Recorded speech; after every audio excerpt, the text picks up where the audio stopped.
been on the road for about 3 months in the Jeep, and to be honest, the experience has been like nothing else.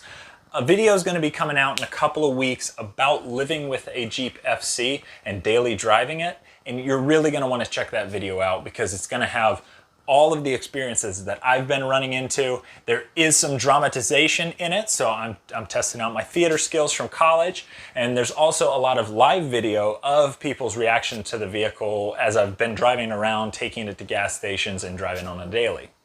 Now, I've been driving it, like I said, to work and also to car shows and to Cars and Coffee. The car show was fun because, believe it or not, that old rust bucket took Best in Show, and at the Cars and Coffee, it gets a lot of likes as far as people stopping asking about it, what is it, where did it come from, and why is it so rusty.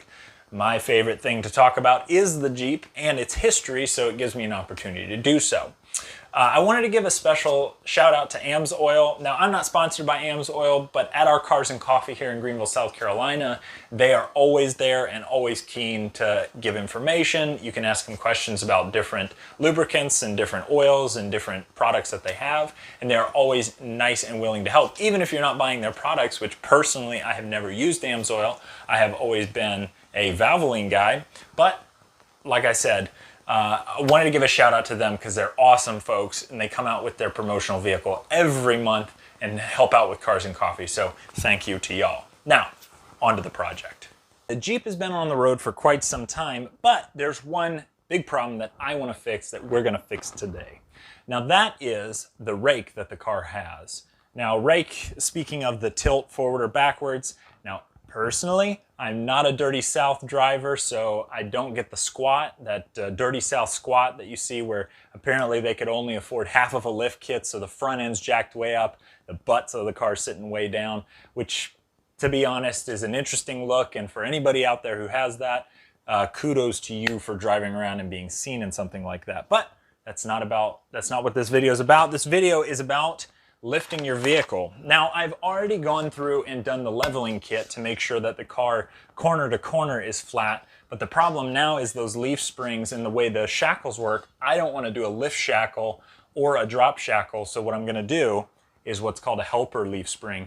Now this kit is $54. You can get it on eBay, you can get it on Amazon, you can also get it through companies like JC Whitney, blah, blah, blah, so on and so forth. But it's pretty cool because it comes with 2 leaf springs. Now this is 2.5 or 3 inches wide. Let's measure 1, 2. So it is right at 2.5 inches wide, which is the stock setup. And believe it or not, this is made in Canada. What comes with the kit is, of course, your hardware.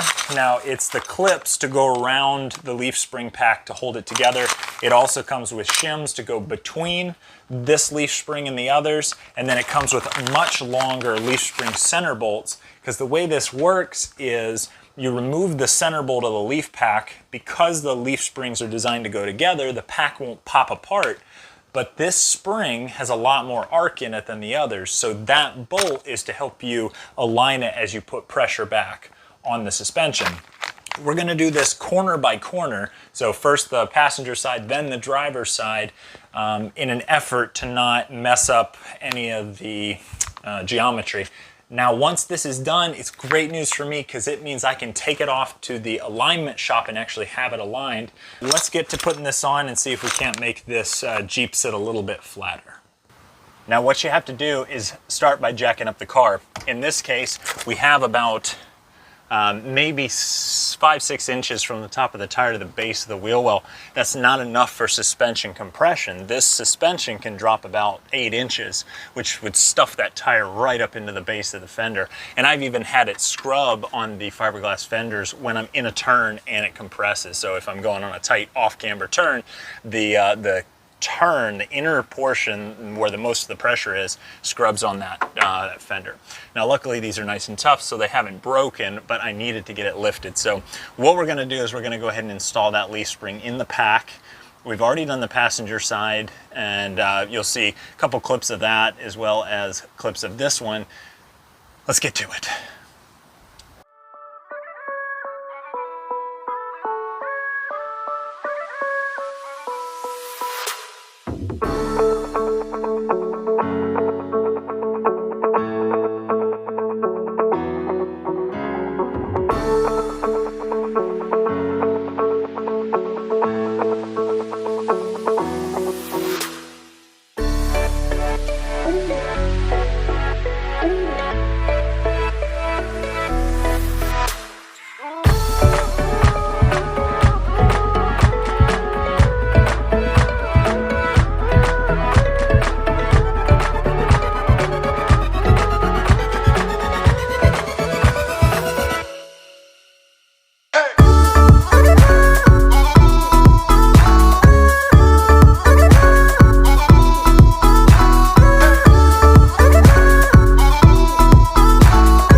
have to switch to a drop shackle. Look at the height of that. It raised it, I would say about 4 to 5 inches. So that's it was supposed to only be 2 inches, but with the modified suspension, there's no telling. To be honest, you have to test it to figure it out. Now, the good news is the front shackle I have is, it's an elbow shackle at maybe a 4-inch lift. So once I drive it around, if it does feel too tall, I can go ahead and lower that down. But good news is that wasn't so bad. It was maybe, let's see, it's 8:15 now, so I got home at 7, started this at 7:30, so I think we're going at about 45 minutes apiece, and that was not knowing what to do or how any of the kit went together. So